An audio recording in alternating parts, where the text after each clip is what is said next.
All right, it is now my pleasure to introduce our first speaker. As a dedicated advocate, Taryn shares her story and passion to give hope and educate our communities about suicide.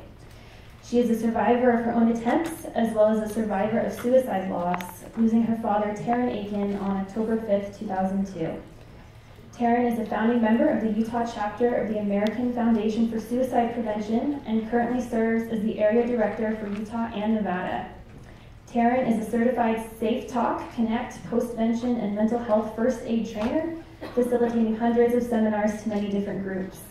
Taryn is a passionate advocate for change and has been featured in both U.S. News and the Huffington Post. She has testified before congressional members in Washington, D.C. to increase awareness and support for better access to mental health services and to promote healthy discussions about suicide. She is widely respected throughout Utah for her hard work and dedication to saving lives. Taryn is a recent graduate of Utah Valley University with her bachelor's degree in psychology. Please welcome Taryn Hiatt. You're good.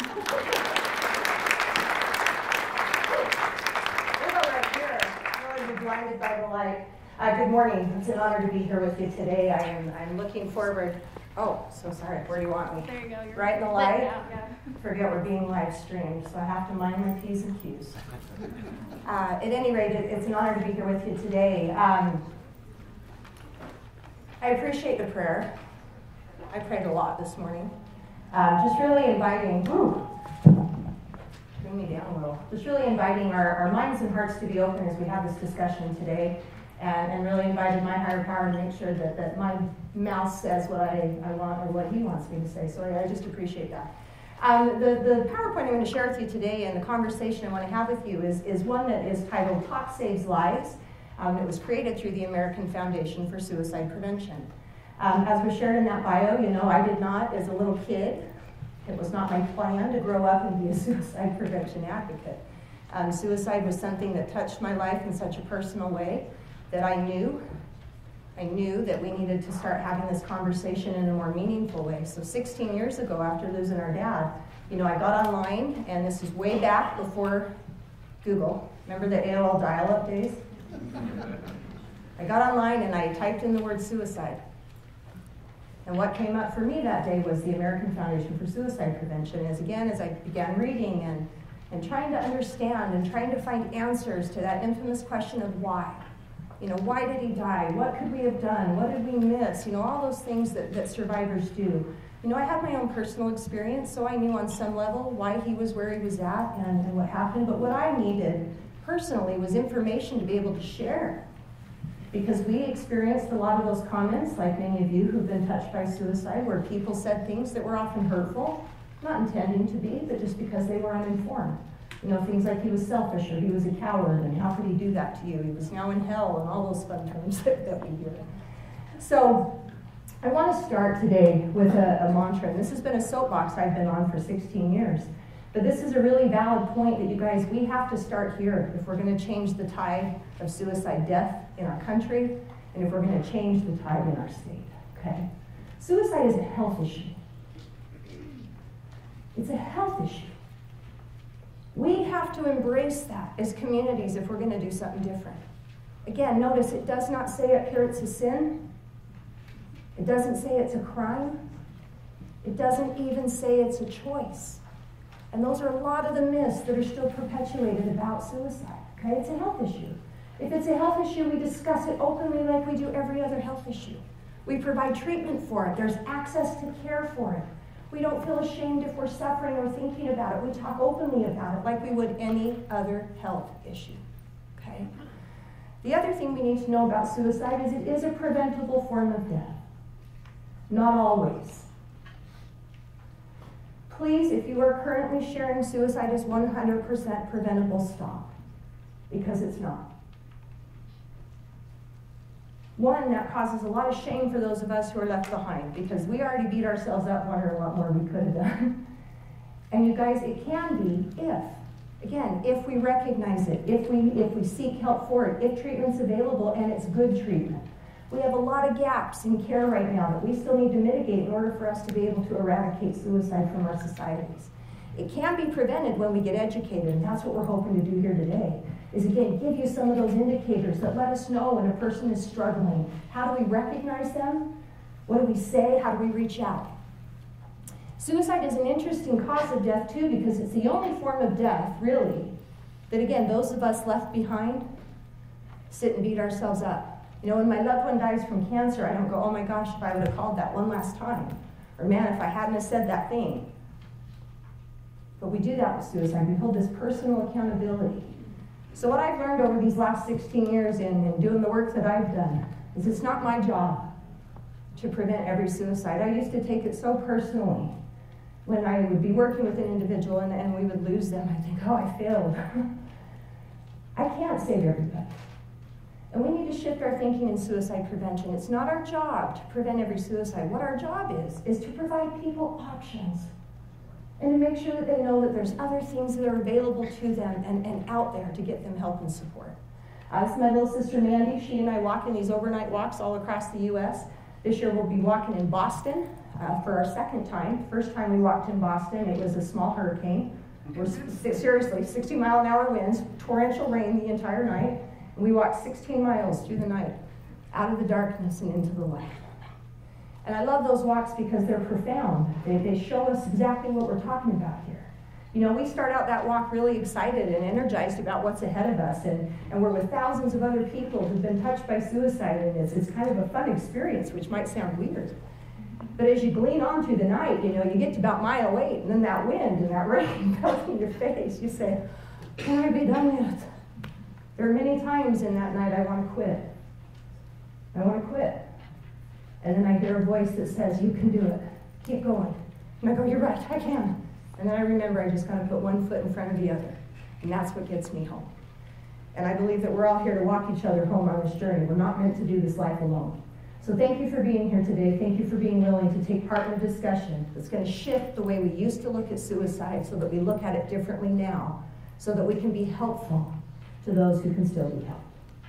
So, it's important when we talk about suicide that we do it in a way that promotes hope and healing. For years, you guys, and there still is a belief out there that, and a fear, that if we talk about suicide, it'll actually increase it, right? If we talk to kids, especially, if we talk to youth about suicide, it'll give them the idea, it'll plant it in their minds. Now, I'm going to say something, and I say this in every presentation, so I hope you'll hear me out. We thought that about sex. We can't talk to kids about sex. If we do, they'll do it. Guys, sometimes they're doing it anyway. We need to inform our youth and educate them, okay? Because when they're informed, they make better decisions. When they're informed, they make better decisions. But it is important how we talk about suicide. When we talk about it and share graphic details, when we glamorize it, when the media does that, yes, it does increase risk. Yes, it can put the idea of how to do it. So it is important how we talk about it. And that really brings us to language. Again, if suicide is a health issue, we talk about it like a health issue. You know, I had the pleasure, if you want to call it that, a few months back, last year when the governor initiated his Youth Suicide Prevention Task Force, I got to have the conversation with the group about language.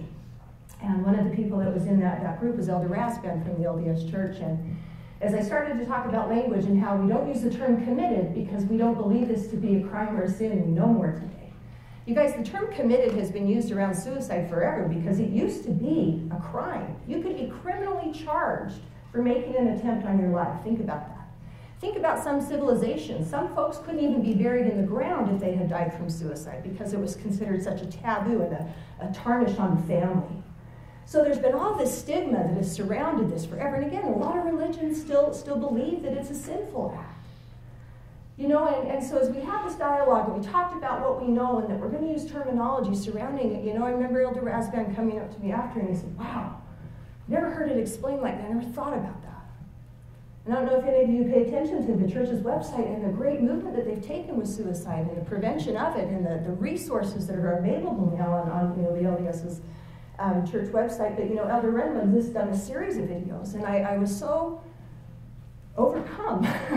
It's the only way to put it, with emotion, when I saw his video where he shared, we'll no longer say that suicide is a sin, that is totally false. People are not in hell.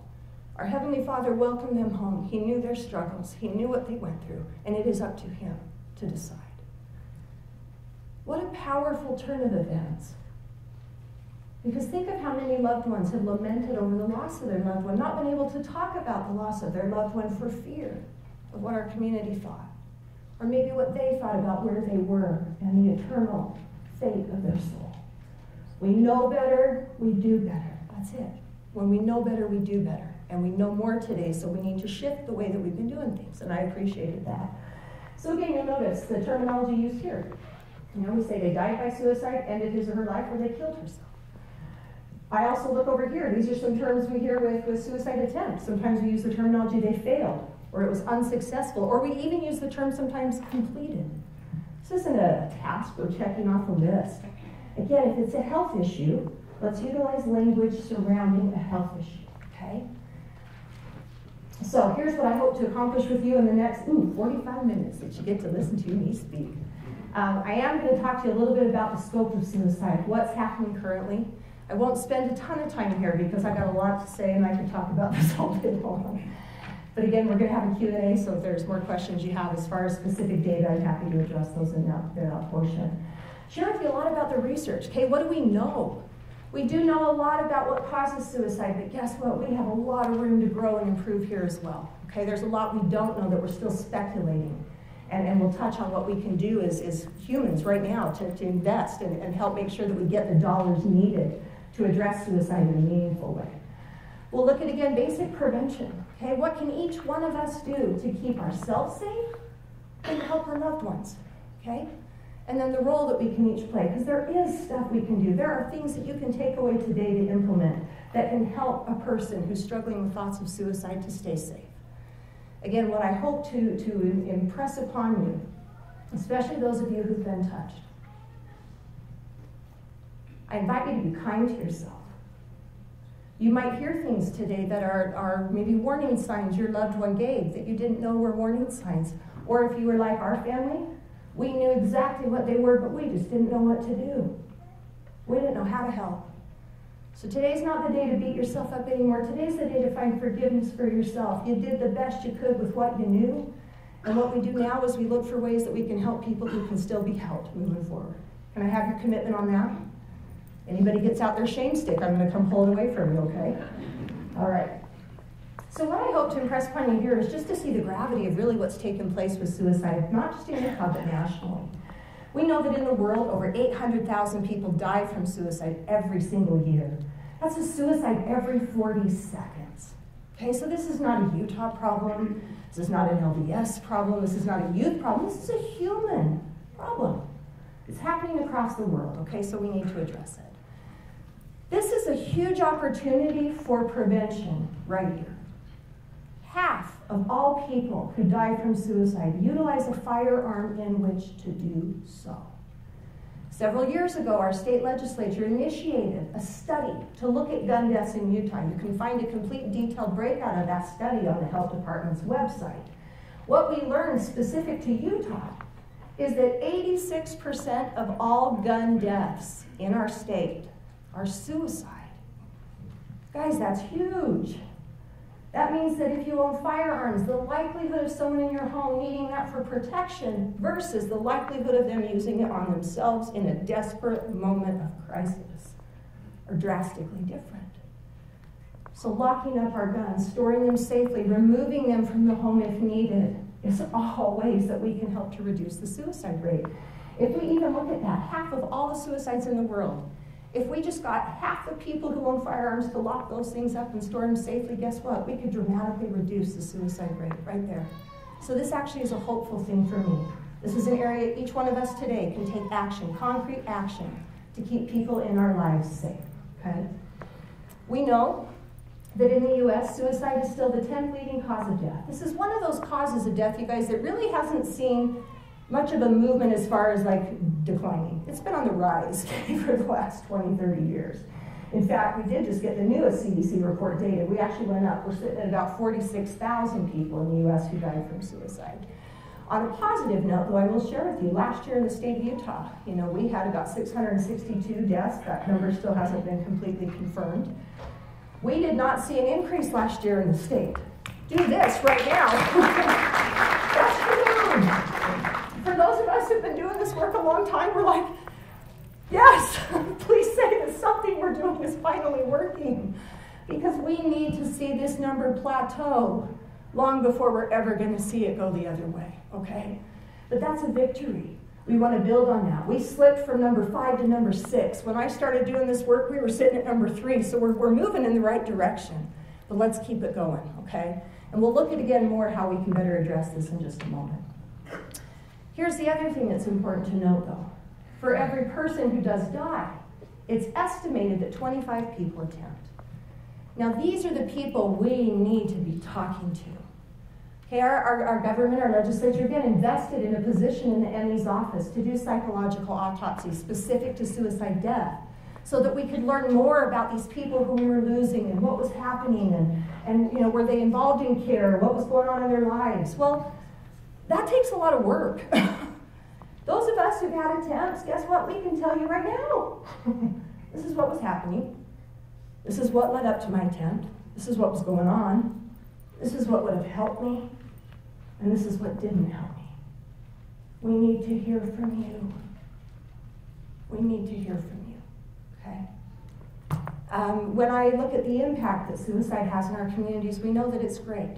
Okay, now we live in a pretty suburban area, right, Provo? We've got lots of bodies around us. We may hear of a suicide death as it happens. BYU was affected, I know, gravely this last year.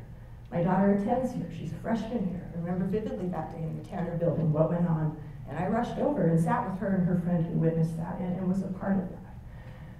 Those kinds of things have an impact on people. And again, think of some of our rural communities. Think of some of our communities, you know, Price, Delta. One suicide affects that whole community because everybody knows everybody. Okay, so there is an impact that's left. And whenever I get asked, when I go to the legislature and I say, we need money, don't you love those conversations? We need money for crisis services, we need money for this. They always say, well, where are we going to get it? And my simple response is, we're spending it somewhere. We're spending it in the lives lost. We're spending it in those years that they could have been on this earth producing and giving back.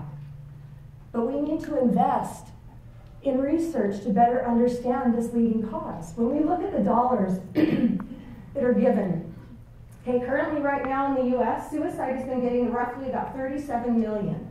We did hear that NIH is actually going to up that. We're hoping to see about $60 million this year. That would be awesome. But when you look at other leading causes of death, HIV and AIDS, $2.9 billion. Heart disease, $1.2 billion. Cancers, you know. When we invest in research, guess what happens? Death rate drops. We've seen that statistically. You know, when the Ebola virus was a thing, our government invested $7 billion. How many people died from Ebola in the U.S.? 1. Again, when we invest in research, we understand cause, we know how to prevent it. That's why this is so vital. Okay, who in here is interested in doing suicide prevention research? Love you, because we do. We need to better know. Okay, until we know, we can't get ahead of this thing in a meaningful way. What I love about our organization, AFSP, is one of the largest private funders of research. We fund grants all the time. Okay, and again, this is what we know. Everything that we do, our programming is all based on that evidence driven by science. Because we want to make sure that the information we're sharing has something to back it up, and we want to know that things work, right? So here's what we know. We know that there is no single reason that people die from suicide. If it was just one thing, it would be so much easier for us to strategize prevention around just depression, just bullying, just put whatever behind it. But it's usually that all of these things are happening simultaneously. Make sense? We've heard it referred to as the perfect storm, and many of you who've experienced this know. You saw kind of things building up maybe in your loved one's life, and then it was that last little drop that came into their cup that caused it to spill over, and so we go, oh, it was that thing. It wasn't that thing. It was everything working together, okay? So we have to address this from a multifaceted approach. That's what makes this a little bit more difficult than other causes of death. But what continues to hold true through the data, and the CDC released a brand new study last year. You know, we know that the majority of people, for years we've shared, 90% of individuals who died from suicide at the time of death had a diagnosable mental health condition. What do you think is the most common mental health condition people suffer from who go on to die from suicide? Depression. Beautiful. Okay, now depression is so interesting because, hey, guess what? 1 in 3 of us are going to experience it. Be big and brave. Who's ever experienced depression in your life? Remember, this is more than being sad. This is where for a period of 2 weeks or more, I am unable to get out of bed. I'm unable to do the things that normally bring me joy. I don't care if I shower, if I eat, if I sleep, everything's... Depression is deemed the most debilitating of all illness. Not just all mental, all illness. Again, because it coincides and lives in the brain. And this is that thing responsible to do all the stuff I have to do throughout the day. But it's also the most treatable. You know, I watched my daughter just these last few weeks. Really has been struggling. This has been a hard transition from her, coming from being a straight A student to now she's the little fish in the big pond at BYU. She's struggling. Hard classes, you know, not getting the A's that she was so used to getting. And I watched the sleep patterns change. I watched the anxiety level rise. I watched that physical change I could see happening in her. I said, hey, talk to me. What's going on? And she could say, I can't focus. I just feel cloudy. I'm stuck. I'm struggling. Okay, let's get you in the doc. Guess what? We get her back on an antidepressant, a medication that allows her brain and her body to produce and make more serotonin. I've watched in 3 weeks a visible difference. She is a night and day different person than she was 3 weeks ago. Now her brain feels less cloudy. She's able to focus. She's able to study. She's able to do some of the things that she couldn't do before. We recognize it. We seek help. We get treatment because treatment works. And that's what people need to understand. There's no shame in this. Okay, we don't live with a broken leg and just go, well, maybe if I just give it time, it'll figure itself out. No, we don't do that. We go to the doctor, we get help. Let's do the same thing here. Let's make it okay. I love this scan. I wish I'd have seen this as a teenager. I wish I'd have understood what was going on in my own brain when I was living with depression.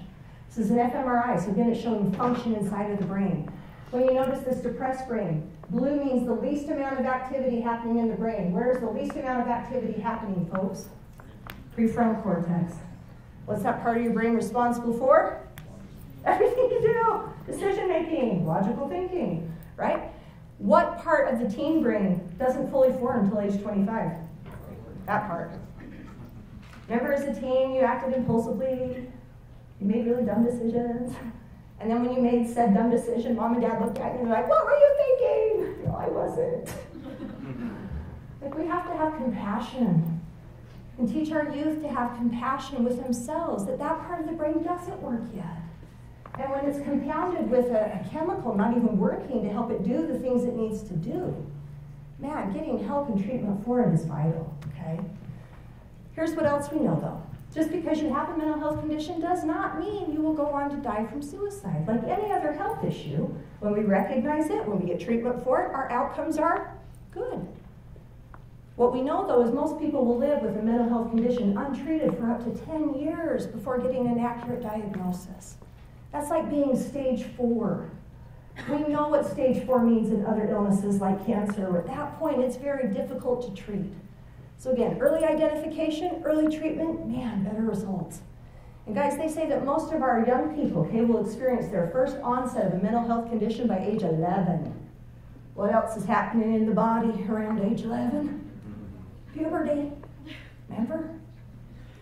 There's some connection there. I know I go to this little accent sometimes when I present. You just have to go with it. When I go to the South, they're always like, shut up, please don't do that again.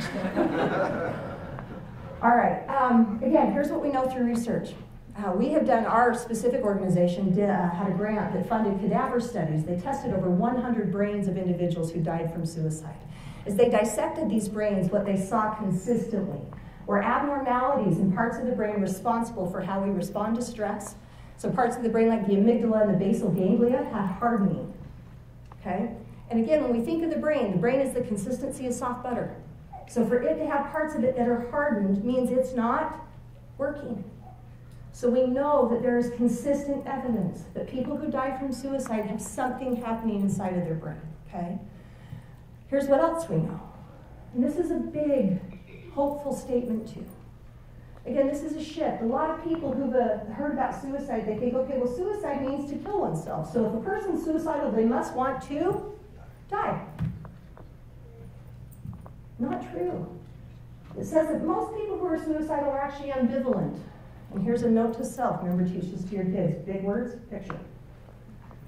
Ambivalence simply means I'm undecided.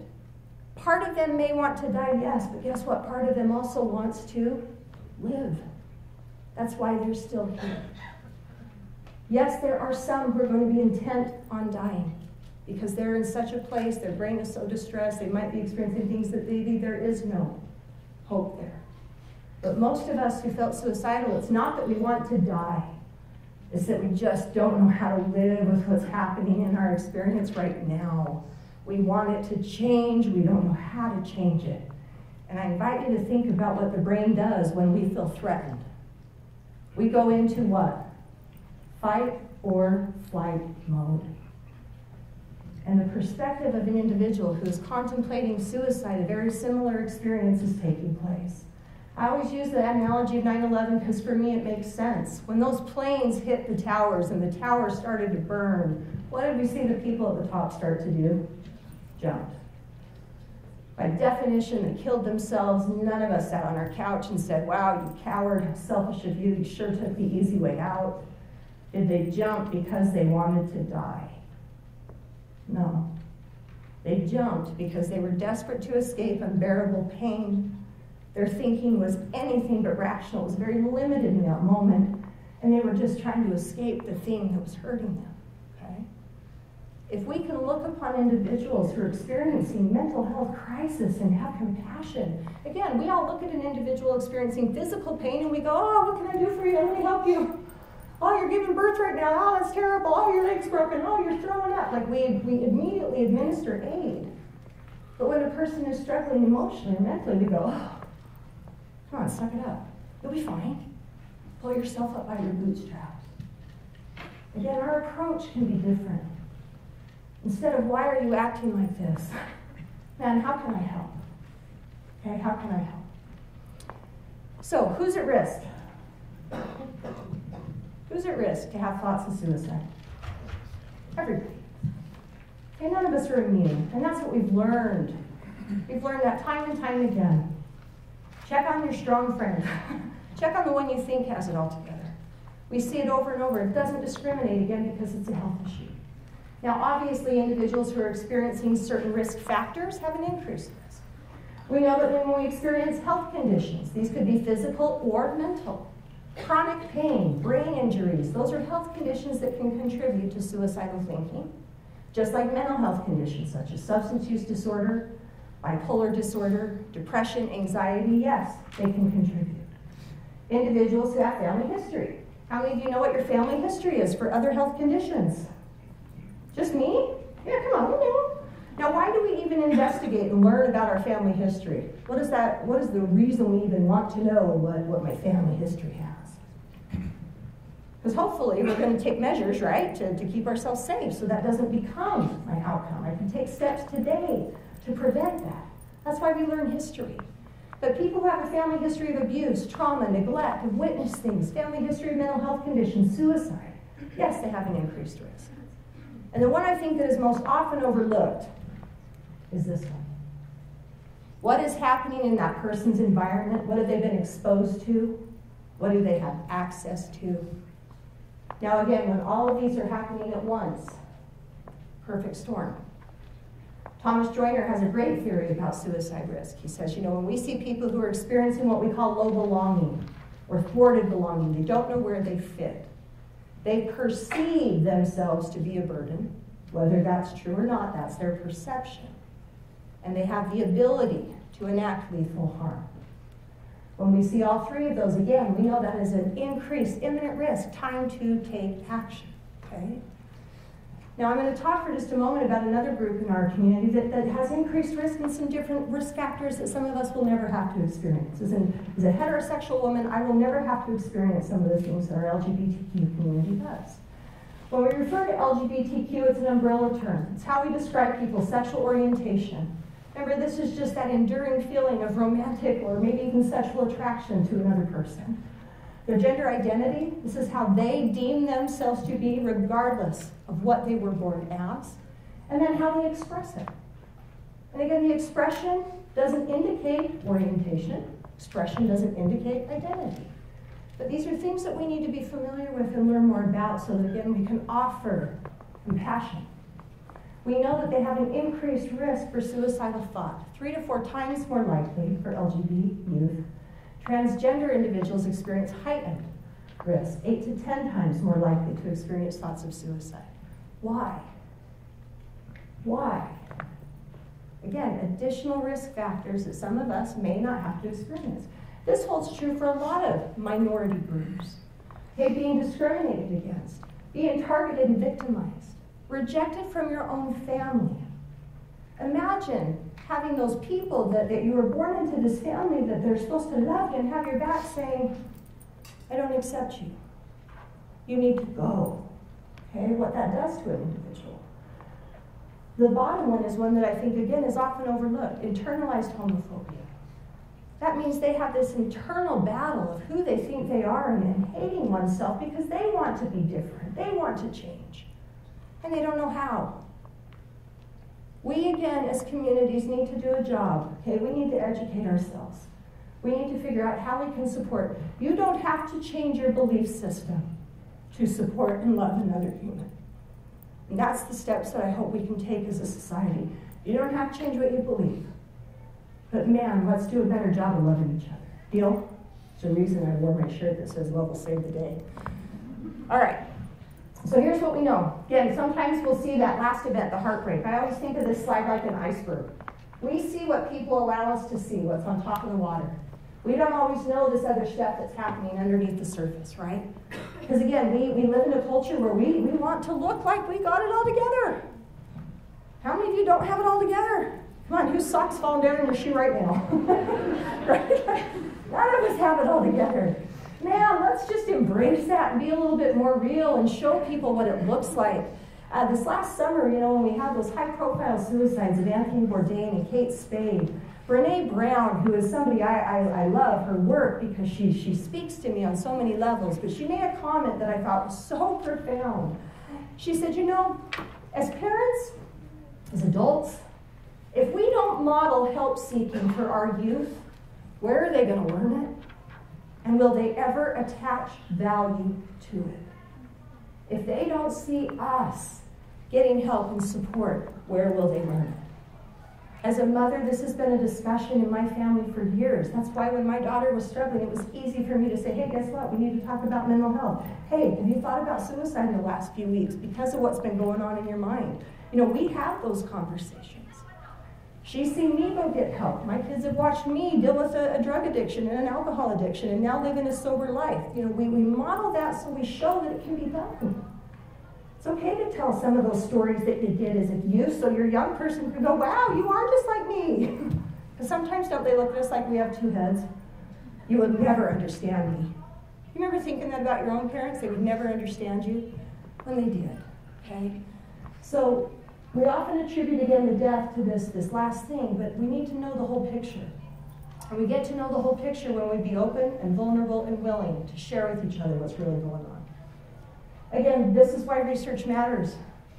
We have the technology today. We all walk around with computers in our pockets. We should be able to identify biomarkers that put people at risk. We need to make sure we have the best interventions out there, that we are providing suicide-safe care. No more of the no suicide contract. No more of the 72-hour hold and humiliating an individual when they go to an emergency room because that's the best we have to offer. But we got work to do, folks, okay? But it's going to take all of us to make sure that we provide care that gets people the help and support they need and doesn't diminish their own capacity any further. So that's where we look at the role we can play with prevention, okay? I'm dealing with my froggy voice, I apologize. So if you can see this picture, there's a little hint of an umbrella hiding back there. Who's ever been caught in a downpour of life? Life just did its rain thing on you. They say things happen in threes. How many of you have learned that sometimes they happen in fives? Right? Who made that up? Stuff happens. Okay, we just spent a lot of time talking about risk. Yes, risk exists, but guess what? There's an opposite to everything, right? There is a tool we can use that combats our risk, and we call these protective factors. These are things that we can all kind of shore up for ourselves to keep us safe when life does its thing, which is rain. Okay? Getting mental health care. Being willing to get treatment and help if you need it. I think everybody should have a counselor. I don't know why people are so weird about having a therapist. How awesome to have somebody you can just go to.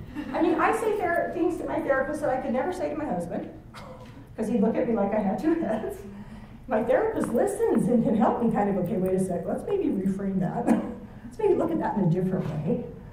You know, it's important to engage in stuff that allows our brain to learn some of the skills and tools that maybe we didn't learn on our own. Having a family and community that support me and rally around me. If I could give you one thing that I know prevents suicide, it's this: connection. Connection. We need to feel connected and a part of, and that other people see me, feel me. I'm a part of something. And again, for those individuals in our communities, you guys who maybe don't have family support, that's where we step in. That's where we as the community say, hey, I got you. I see you, you're here. You know, I mean, think of that on this campus. You know, you students, you know, how many of you some days just got like lost in the shuffle? You're like, man, when that teacher recognizes you and remembers your name, you're like, oh, they know me. I mean, my daughter's whole day when her professor called her by name and said, hey, Caitlin. She's like, oh, is it because I got the 60 on the chem test? Here's my favorite, problem-solving skills. Man, this is something we can all work at in cultivating with each other, and again, especially with our youth, allowing you to fail. How many of you have learned some of your greatest lessons in your most utter defeat and worst mistakes you ever made? Right? That's where we grow. And when we allow people that opportunity, when we say, hey, I don't know, you tell me what you would do in this situation. What do you think you should do? That's where people get to see what they're made of. That's what cultivates resilience. And again, being a part of a culture and a religion, that connects you to other people. When you share similar beliefs, you feel connected and a part of. So these are all things that help. Again, when we look at our LGBTQ community, there's additional protective factors they need. They deserve to have companionship. We should foster that. Compassion. I love up here that it doesn't say tolerance. That word, I hear that, I think, oh, I don't want to be tolerated. I know some of you are tolerating me right now. But you know, we want to be accepted. We want to know that, man, I'm okay for who I am. And it's beautiful. And I don't need to change it. I just get to be it. Okay, so think about that.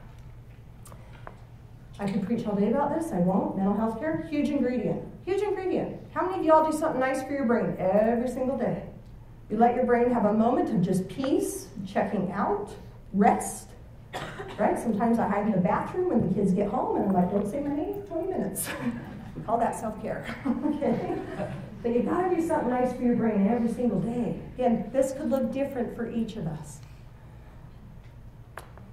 This quote says, and I love it, it says, you know, for us to really reduce the suicide rate in the United States, we got to quit telling people, get help. Because we've said that. Get help, get help, get help, get help, get help. What we need to do is start having conversations about what kind of help we're referring them to. And making sure it's good help, it's good care, it's effective, it works.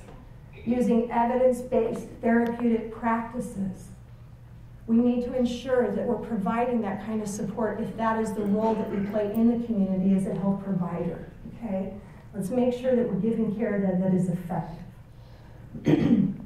Again, when I tell people to go see a mental health professional, I tell them, guess what? It might take you a few times. Anyone here ever gotten a second opinion for a physical health condition? Because you didn't like what the first doctor told you? My mom's alive today because she didn't listen to her first cancer specialist. She went to another one. You know, we do that. If you meet with a therapist and it just doesn't feel right, guess what? It's okay to go get a second opinion. It's okay to try someone else. And again, what works for you might not work for me. Don't tell me to meditate. I do not need to be alone with my thoughts. That's not a good place for me to be. Okay? I have to be distracted. I'm one of those. Like, for me to be alone in my head is a scary place. I have to take a friend. Okay? So just know that, again, sometimes we offer a solution to another person, or we say, try this, but it might not work for them, and that's okay.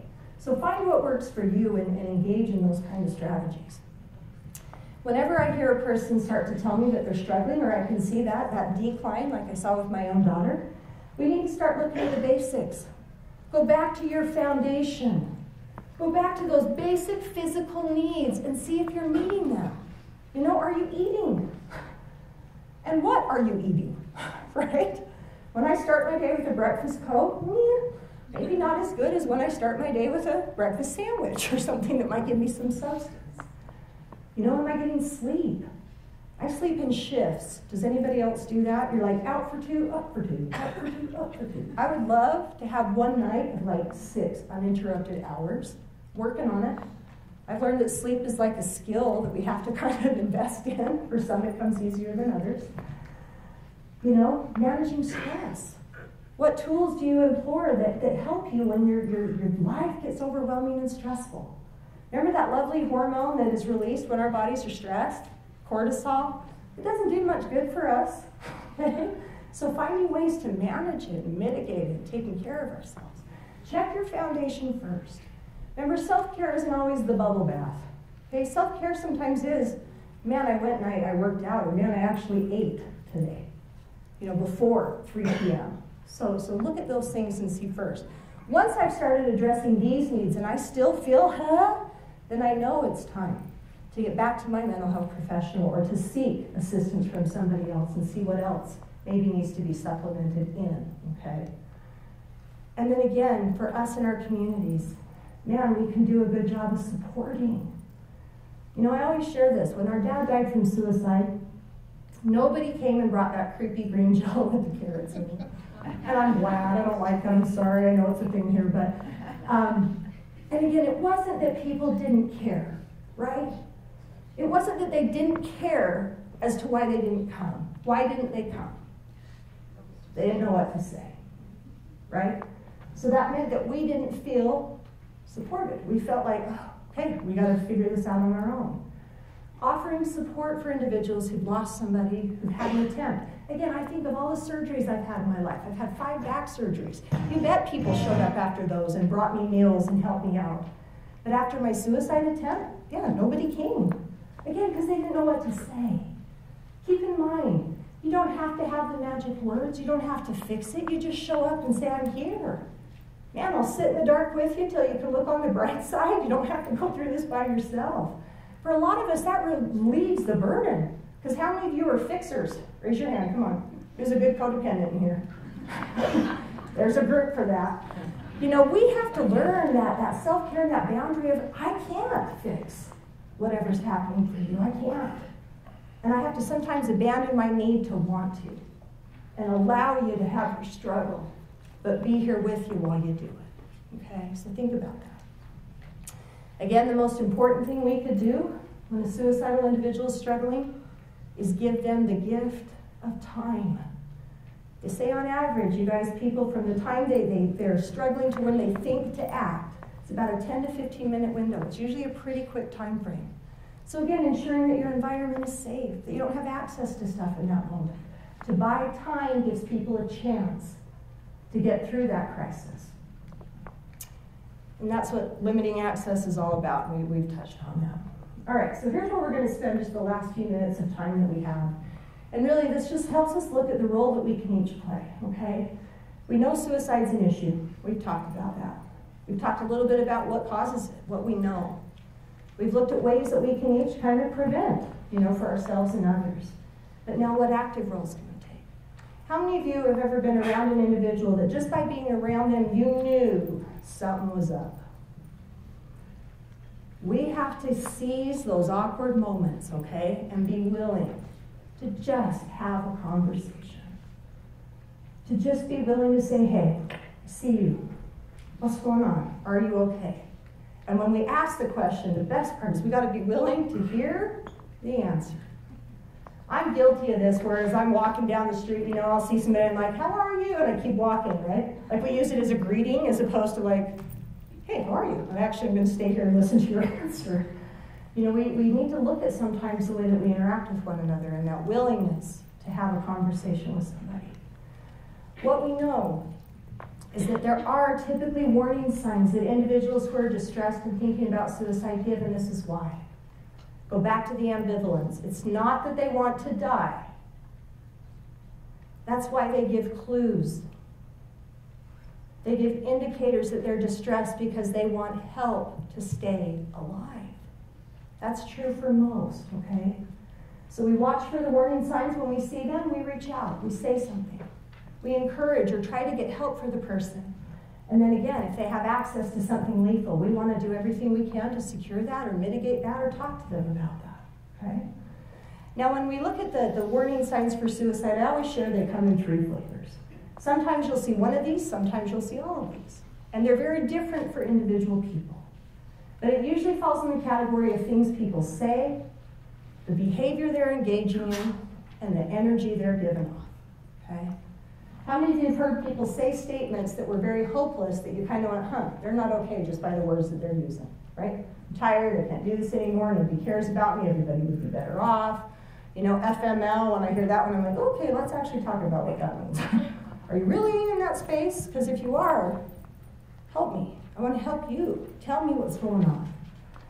Behaviors are anything that make you go, That was a great 90s song for those of you who remember. Things that make you go, right? But you guys, again, as humans, we were given, and I believe this, we're spiritual beings, which means we recognize other spiritual beings because we have an intuition. Call it what you want. We can sense people's energy. When you get that little spidey sense in the hair on your neck that goes, oh, that's weird, listen to that. Because maybe the behavior they're engaging in is something that's just different for them. Again, I always say this too, and I joke about it, but it's really true. If I were ever to run into my mother at Walmart, I'd be like, whoa, Jill, I didn't even know you knew how to get here. Like, that would be a clue for me. If she ever had her hair in a ponytail, I'd never seen my mom put her hair in a ponytail. If she ever wore her hair up, I would also go, wait a sec. Like, you don't normally behave that way. What's going on? I don't think I've seen her in sweats. Do you see what I'm saying? Like, little indicators that we do as humans. How many of you watch yourselves throughout the day behave very ritualistically? Okay, again, that's why when we recognize people around us that do something that's out of character for them, it's an opportunity to go, Yes, it could be drinking. Yes, it could be missing school. Yes, it could be not sleeping. Yes, it could be not eating. But it could be something very unique for them. What if all of a sudden they just flip out and yell at you and they never yell? Again, it's an opportunity to kind of go, wait, let me check in with you. You don't normally act like that. Tell me about that. All behavior is an attempt to cope. Okay, all behavior is an attempt to cope, whether it's good or bad. We need to stop saying that people are attention seekers, because guess what? They're not. They're attention needers. And if their behavior is trying to indicate that they need attention, let's figure out why. What can we do? What's motivating this behavior so I can help you? And then again, energy. I think for years we've always thought that the suicidal person was somebody who was sad. How many of you know individuals who died from suicide that were anything but sad leading up to their death? I do. We sometimes see rage, happiness. Again, maybe they finally see some peace and an answer to their pain, so they have some relief inside of them. Shame, humiliation, those are huge ones, you guys. Again, when we live in a culture that isn't forgiving of one another, we don't allow each other that humanness to make mistakes and talk about them, sometimes an individual might just experience something that to them seems so shameful and humiliating that they think, I can't do this. So when we see, hear, and sense things about individuals, it's an opportunity to check in, okay? Again, trust your gut.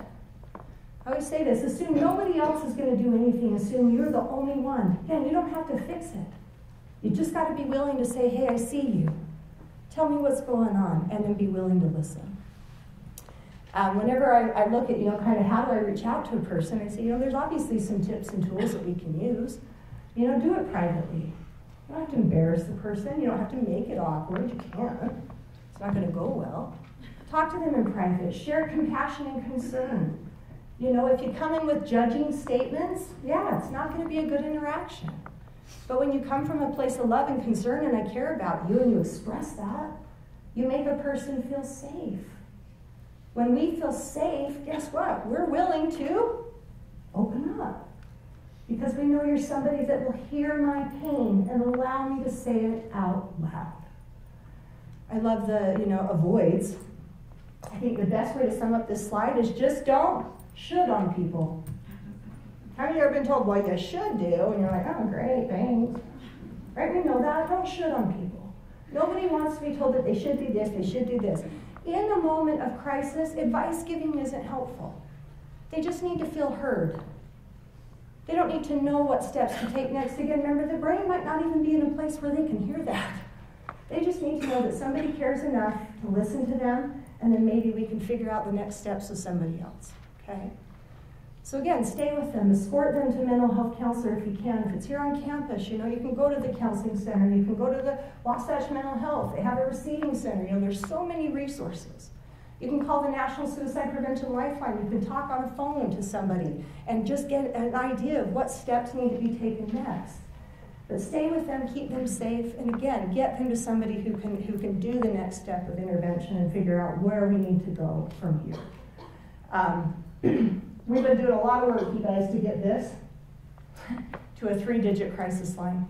It's on the horizon. We're hoping to see it happen this year. Because again, think of how unfair this has been. For years, we've said, hey, if you're in crisis, remember a 10-digit number. Like, if my house is burning down, I know I call 911. We know that. We need to have the same capacity for a mental health crisis, and we're working on that. But until that day, again, Suicide Prevention Lifeline is a great resource. If you don't know where our local lifeline calls are answered, I'll share. University of Utah Neuropsychiatric Institute is our crisis call receiving center. So when you call that 800 number from a Utah area code, that is where you are funneled. And again, the beauty of that is, remember, they at the touch of a button on their little computer screen can help guide you to the closest resource or what's available in the community because they have access to that stuff. You do not have to be suicidal to call. If you're worried about somebody and you don't know what's next steps to take, if you're a therapist and you're worried, call. Say, hey, here's what I'm dealing with. Here's what I have. Help. They can help mitigate some of that for you, okay? I'll share just a couple other quick apps that I love. SafeUT. How many of you guys have heard of this app? As much as I'm kind of combating my use of the smartphone, I do think we should all go back to flip phones. It would be so fun. They've cut down on a lot of things, I think. But anyway, until that day, smartphones, kids can download this. And they've started rolling it out in higher ed as well. But this is an app that, again, is answered through the University of Utah. You can report tips. You can submit things anonymously. You can also chat live with a crisis counselor if you prefer to do that, as opposed to call. Again, the nice part is those tips or those threads, those chats, there's a history of them. So the crisis worker, if you happen to come back in the next day, they have access to the thread from the night before. They can follow up with the individual because they know exactly what was going on. I love this one. It's the My3 Safety Plan app. You guys, we need to start here. Again, suicidal individuals, therapists in the room, you know this. When we get a person in crisis, we go, okay, let's do a safety plan. Well, let's start doing safety plans with people before they ever get to the point of suicide. Let's do those first. So that when suicide does come, they already know, oh, here's who I'm going to call. Here's who can distract me. Here's where I can go. Do this as a family home eating activity. I did it with my kids, and I'll never forget my Caitlin. She says, Mom, I'm going to put Grandma. She was like 8 at the time. I'm going to put Grandma, not you. And I was like, oh, ouch. But no, I'm who you're going to call, right? If it's not me, don't put me. Put who you will call. And it gives them the tools to start to reach out to individuals who can help. And then lastly is this Hope Box. I ran an attempt survivor group for a period of time. I wish I had the time to do it full time because I loved it. But at the end of our group, we would create this Hope Box, where I would have them bring the things that give them hope, their reasons for living. So that again, when their brain goes to that space that says, I can't do it anymore, we'd go, hey, first step is open up that box. Look into it. What's there? What's there? What are your reasons to live? You're telling me all the reasons why you want to die. Let's combat that. Let's look at what keeps you here. So that's a virtual app that you can use, but a physical Hope Box would be even better. Again, the Stanley Brown Safety Plan is a great tool you can utilize as a model for safety plans. I would encourage you to check out Dr. Craig Bryan's crisis response plan. I think it takes safety planning to the next level if you're interested. And then last, this is where we'll end. You know, when I added my little photos to the Hope Box, this is one of them. This is the beach in Laguna where I got married 2 years ago. The beach is my happy place. Anyone else? When I am there and my toes are in the sand and the water's rushing on my feet, it is very easy to be present, okay? I wish I could do that in my daily life sometimes. But again, that's a grounding exercise. That sometimes we have to go to that place where we can feel total calmness. I am not in the business of suicide prevention to just keep people alive. Okay? We're not here to do that. We don't want people living if their life is meaningless and they feel empty and it doesn't have value. We want to cultivate value and purpose and connection. That's what gives people that reason to get up in the morning. You all have a reason that you get up each day. Write that reason down. Find a picture of it. Find something that helps you when you have those days that go, ugh, okay. I'm not going to quit today because this is what keeps me going, okay? I appreciate your time today. Again, I know this is a conversation that's going to continue to evolve and grow in our communities, but it's one that is so vital that we have. So thank you for your willingness to be here. Thank you for your willingness to learn something a little bit new. And now we'll get ready for, I guess, the next section. But thank you so much for your time.